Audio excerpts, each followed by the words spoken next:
कटीन मराठीमध्ये आपल्या सर्वांचं स्वागत आहे।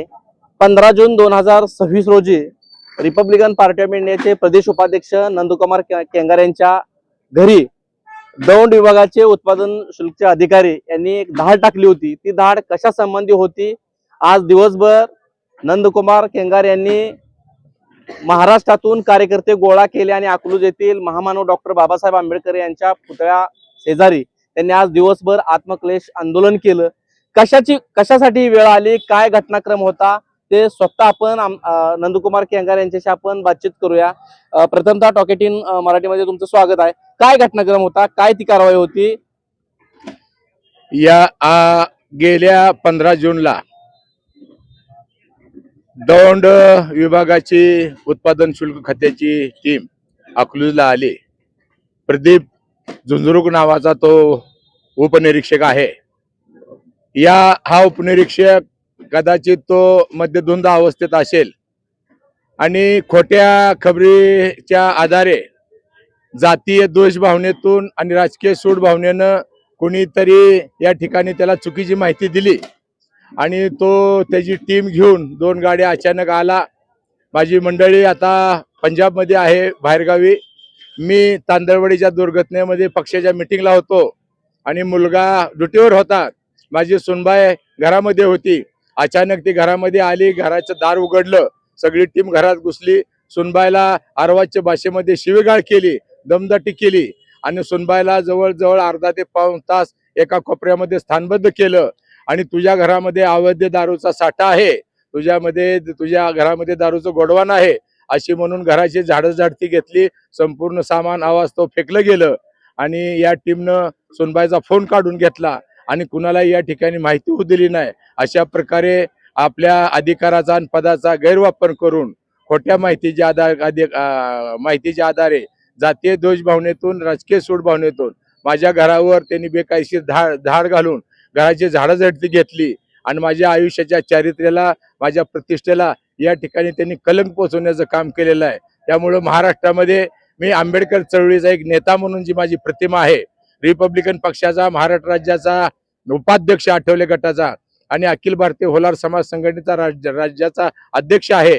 त्याचबरोबर या महाराष्ट्रामध्ये नशामुक्तीच्या चळवळीमध्ये, व्यसनमुक्तीच्या चळवळीमध्ये मी फार मोठं या ठिकाणी काम केलेलं आहे।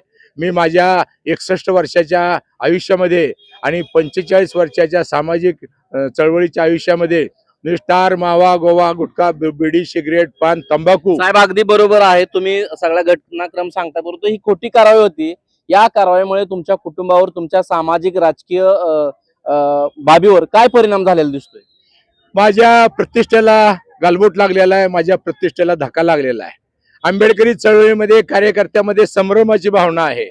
दलित समाजामध्ये एक भयभीत वातावरण तयार झालेलं आहे की परिवर्तनाचा विचार घेऊन स्वाभिमानानं काम करणाऱ्या कार्यकर्त्यांच्या घरी, ज्याच्या घराच्या आसपास सुद्धा सुपारीचा तुम्हाला खांडूक सुद्धा मिळणार नाही, अशा कार्यकर्त्यांच्या घरी जर अचानक धाडसत्र होणार असेल आणि या धाडसत्रामध्ये काही हाताला न लागता त्या कार्यकर्त्याचं जर चारित्र्याला या ठिकाणी डाग लागणार असेल तर माझ्या कुटुंब या ठिकाणी, म्हणजे माझ्या कुटुंबाचं मानसिक खच्चीकरण झालेलं आहे आणि महाराष्ट्रातल्या माझ्या प्रतिमेला आज खरं तर सकाळपासून आंबेडकर चौकामध्ये तुम्ही आत्मक्लेश आंदोलन केलं।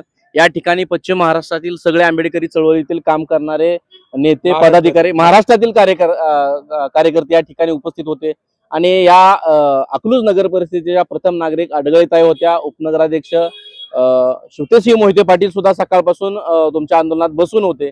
खरं हा पाठिंबा पाहता, या पाठिंब्याकडे कार्यकर्त्यांनी जो दिलेला पाठिंबा, याबद्दल तुम्ही कसं पाहताय?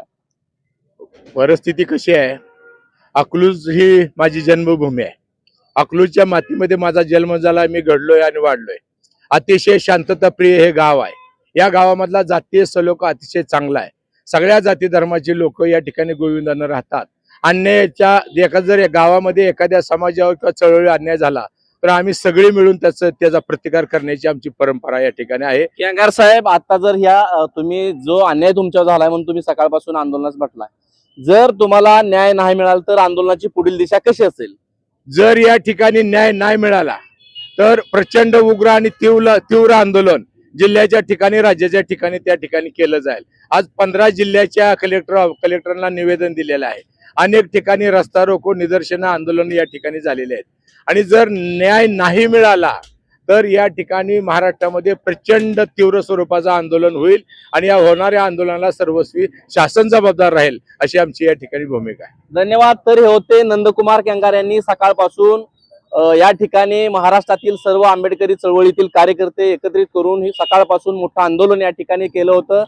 आता पाहूया आपण एक्साईज अधिकाऱ्यांना वरिष्ठ अधिकारी काय भूमिका घेतात. आंबेडकरी चळवळीच्या माध्यमातून नंदकुमार केंगार यांच्या पाठीमागे कशा पद्धतीचा नेत्यांचा कार्यकर्त्यांचा रेटा पुढे उभा राहतोय का, नंदकुमार केंगार यांना न्याय मिळतोय का, येणाऱ्या काळामध्ये आपण पाहूया. तोपर्यंत थांबू. धन्यवाद.